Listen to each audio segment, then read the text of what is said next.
ગુજરાતના ટીઆરબી જવાનોએ ખખડાવ્યા છે હાઈકોર્ટના દ્વાર। જી હા, હાઈકોર્ટમાં અરજી કરવામાં આવી છે અને સ્પષ્ટ કહેવામાં આવ્યું છે કે સરકાર તરફથી અન્યાય થતો હોય તેને લઈને અરજી થઈ છે।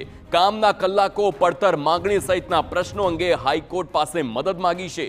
તો ટીઆરબી જવાનો મામલે નિયમો વિરુદ્ધ કામ કર્યું હોવાનો અરજીમાં ઉલ્લેખ કરવામાં આવ્યો છે। 10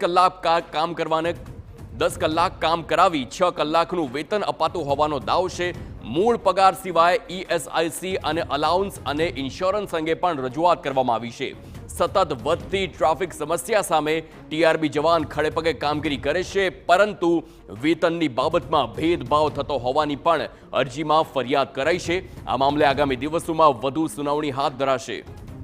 સંવાદદાતા રોનક વર્મા ફોનલાઈન પર છે। રોનક, ટીઆરબી જવાનોના અનેક આક્ષેપ છે રાજ્ય સરકાર અન્યાય કરતી હોય તેવી વાત કહેવામાં આવી છે, વધુ વિગતો?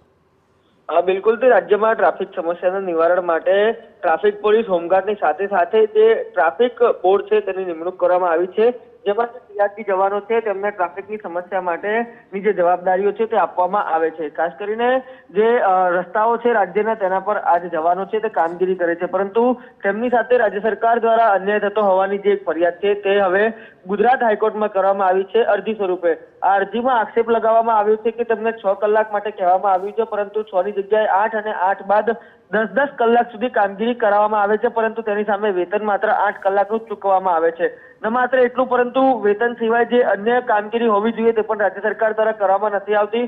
જે અલાઉન્સ ચૂકવવામાં આવે તે પણ મળતા નથી। ન માત્ર એટલું, પરંતુ ઈએસઆઈસી સહિતની જે સુવિધાઓ મળવી જોઈએ, ઇન્સ્યોરન્સ સહિતની જે સુવિધાઓ મળવી જોઈએ તે પણ તેમને મળતી નથી। એટલે કે જે કલાકો છે કામના તેમાં ભેદભાવ કરવામાં આવે છે, તેની ઉપર ચૂકવણું સમાન રીતે કરવામાં નથી આવતું। તો બીજી તરફ જે તેમના હકો છે તેના પર પણ રાજ્ય સરકાર છે તે તરાપમારી હોવાની જે ફરિયાદ છે તે હાઈકોર્ટમાં કરવામાં આવી છે। અરજી દાખલ થઈ ચૂકી છે, આગામી દિવસોમાં અરજી પર સુનાવણી હાથ ધરાશે, પરંતુ ખૂબ મહત્વની વાત છે કે ટીઆરબી જવાનોએ પણ હવે રાજ્ય સરકાર સામે બાયો ચડાવી છે અને ગુજરાત હાઈકોર્ટમાં લેખિત ફરિયાદ કરી છે। આભાર રોનક, સમગ્ર માહિતી બદલ।